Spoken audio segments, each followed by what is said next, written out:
Hi friends, welcome back to Mahabharata series episode number 54. నా previous వీడియోలో అసలు ఏ తీర్థాల్లో ఏ స్నానాలు ఆచరిస్తే ఏ ఫలాలు వస్తాయి అనేది ఎక్స్ప్లెయిన్ చేశాను. ఈ మహాభారత సిరీస్లో భాగంగా అది కూడా మీరు చూసి మమ్మల్ని ఎంకరేజ్ చేయండి. ఆ తర్వాత ఏం జరిగిందో తెలుసుకోవాలనుకుంటే ఈ వీడియో స్కిప్ చేయకుండా లాస్ట్ వరకు చూడండి. ధర్మరాజు దౌమ్యునితో అర్జునుడు దివ్యాస్త్రాలు సాధించడానికి వెళ్ళాడు. ఇంకా రాలేదు.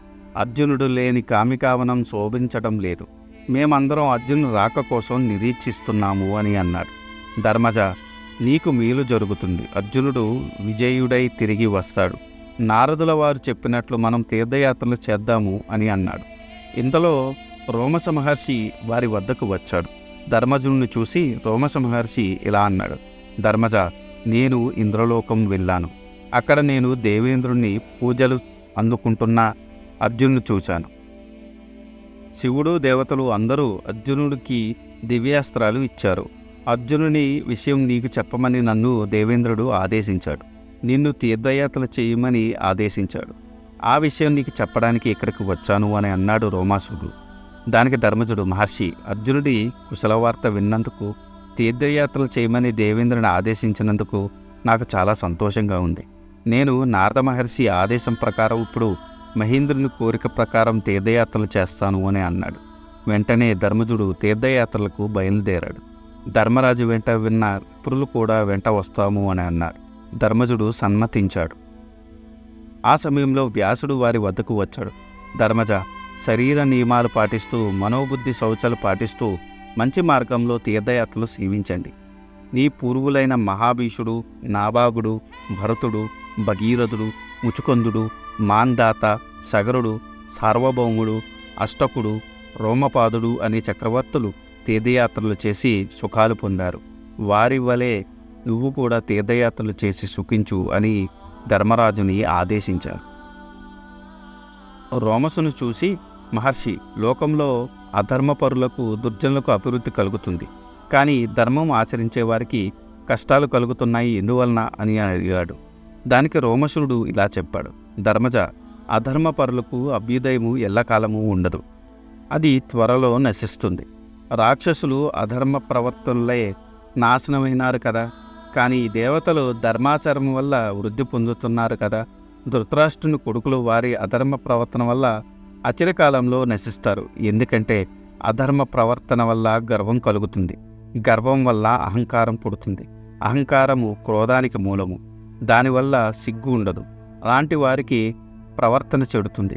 లక్ష్మి వారిని విడిచి వెళ్ళిపోతుంది. సంపదలు నశిస్తాయి. కానీ మీరు ధర్మపరులు, మీకు జయం కలుగుతుంది. కాబట్టి తీర్థయాత్రలు చెయ్యి అని అన్నాడు రోమశుడు. ఆ ప్రకారం ధర్మరాజు తీర్థయాత్రలకు బయలుదేరాడు. అన్ని తీర్థాలు సేవిస్తూ గయ చేరుకున్నాడు. అక్కడి నుండి అగస్త్యాశ్రమానికి చేరుకున్నాడు. అక్కడ రోమశురుడు అగస్త్యుడు గురించి చెప్పాడు. ధర్మజ, పూర్వము వాతావి ఎలువడు అనే మహాబలవంతులైన రాక్షసులు ఉండేవారు. అన్నగారైన ఎలువడు ఒక బ్రాహ్మణుని పూజించి, అయ్యా, నాకు అన్ని కోరికలు తీరే మంత్రం ఉపదేశించండి అని అడిగాడు. రాక్షసులకు అలాంటి మంత్రం ఉపదేశించడానికి ఆ బ్రాహ్మణుడు ఒప్పుకోలేదు. తర్వాత ఎలువడు తన తమ్ముడు వాతాపిని మేకగా మార్చి ఆ మేకను చంపి ఆ మాంసాన్ని విప్రునికి వండి వడ్డించాడు. ఆ విప్రుడు ఆ భోజనం తిన్న తర్వాత వాతాపి బయటకు రా అన్నాడు. అంతే.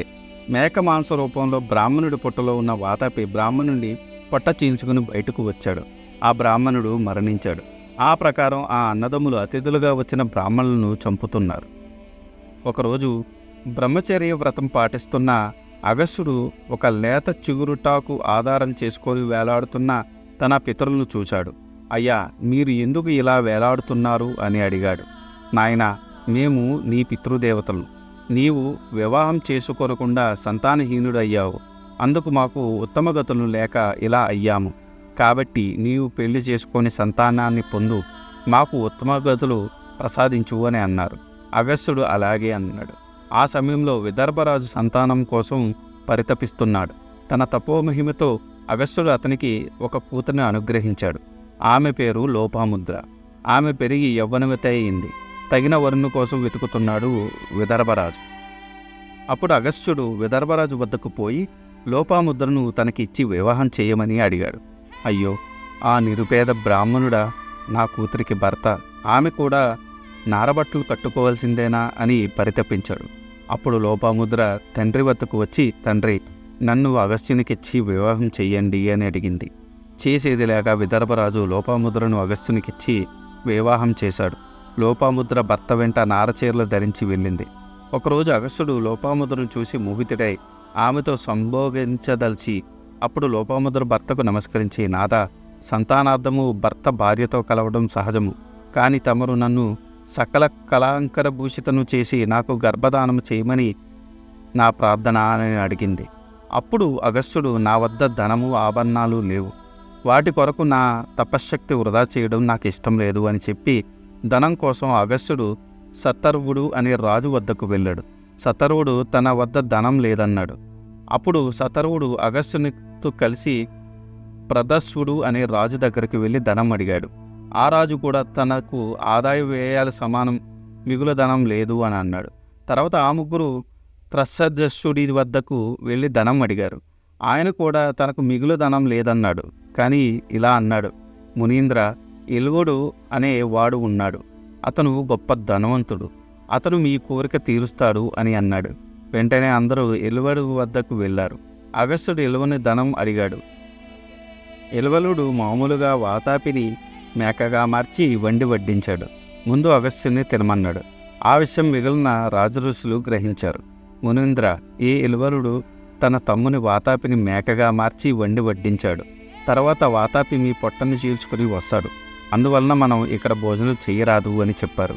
అగస్త్యుడు చిరునవ్వు నవ్వి ఆ భోజనం మొత్తం తినేశాడు. ఎలువలుడు తన తమ్ముణ్ణి వాతాపి బయటకు రా అని పిలిచాడు.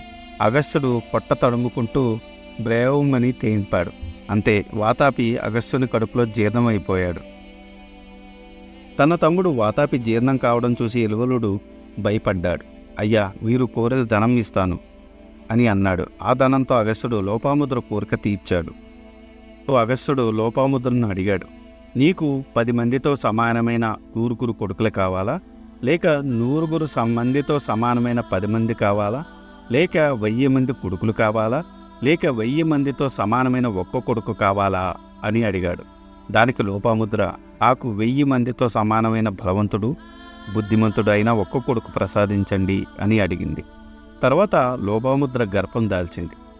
దృఢస్యుడు అనే తేజస్వి గుణవంతుడైన కొడుకుని కన్నది. ఈ విధంగా అగస్త్యుడు తన పితృదేవతలకు పుణ్యులకు ప్రాప్తి కలిగించాడు. ఆ తర్వాత ఏం జరిగిందో తెలుసుకోవాలనుకుంటే మీరు మా నెక్స్ట్ వీడియో కోసం వెయిట్ చేయాల్సిందే. ఈ వీడియో కనుక మీకు నచ్చితే do like, share and subscribe. Thanks for watching. జై సనాతన ధర్మం.